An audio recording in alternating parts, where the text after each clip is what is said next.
The wind howled across the Nevada desert, sweeping sand over rocks and abandoned military fences long forgotten by any map. Somewhere between ghost towns and silence, an old man named Eli Morgan made his slow, determined way through the arid.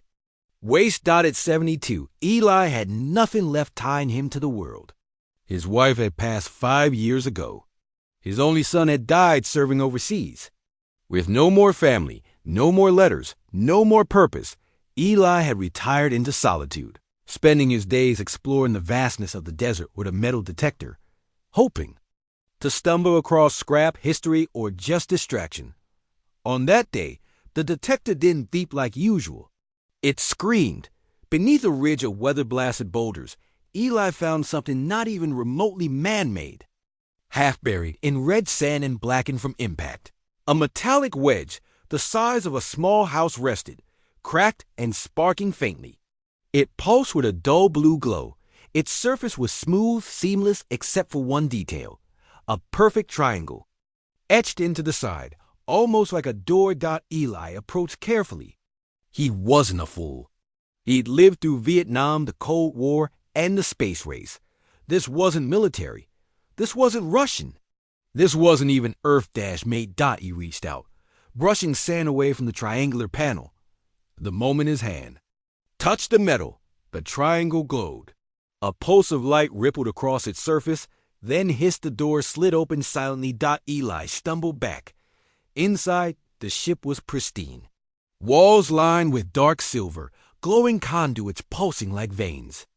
The air was warm, breathable. It was like stepping into the future or into someone else's dream. He whispered, "What in the ever-loving hell?" Then came the voice. "Human designation, Eli Morgan. DNA match, 100%. Access granted. Welcome home." Eli blinked.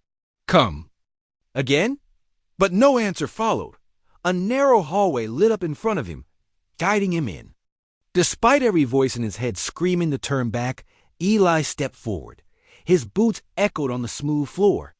At the end of the hall, he found a circular chamber, the walls humming with light and alien GLYPHS. In the center, a pedestal. On it lay a small oblong object. As he approached, the ship's systems flared awake again. Genetic lineage confirmed. Hybrid activation sequence initiated. Project Osiris resumes. Eli backed away. "I don't know what game you're playing, but I'm no damn hybrid. I'm just a retired mechanic." The pedestal projected a hologram, a rotating image of Earth, then stars, then another world, then schematics, then a baby with a glowing spiral embedded in its spine. The voice returned, more solemn this time. "You were left behind, one of the last. A genetic fusion of Terran and Salthari lineage, part of the fallback plan. They hid you here when the Empire collapsed.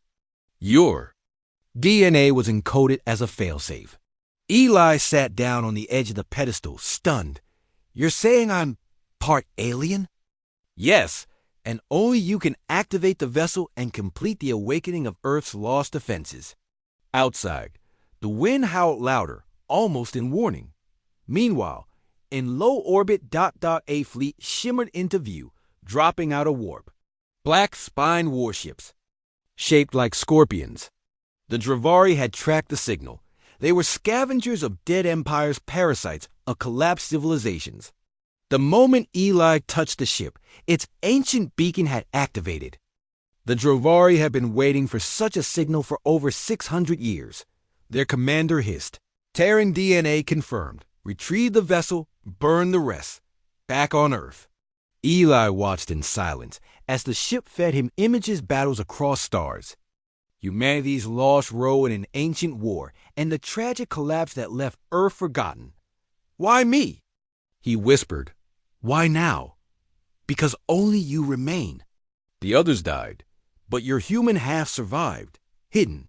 Your awakening completes the chain." A panel opened beside the pedestal.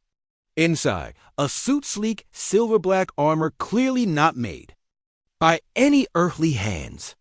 It adjusted itself automatically as Eli stepped into it, moving like a second skin. Strength filled his limbs. Old pain faded. His hands, once arthritic, clenched into fists of living metal. He stepped outside just as the car.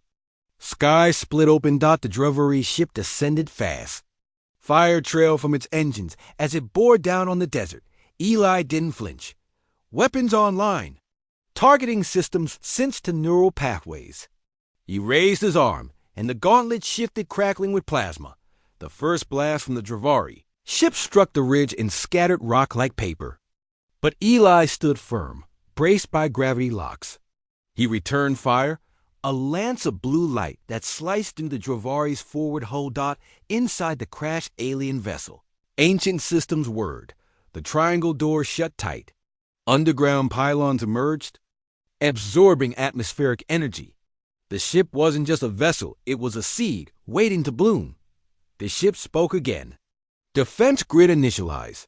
Satellite uplinks online. Orbital retaliation ready. Eli's mind synchronized with the system.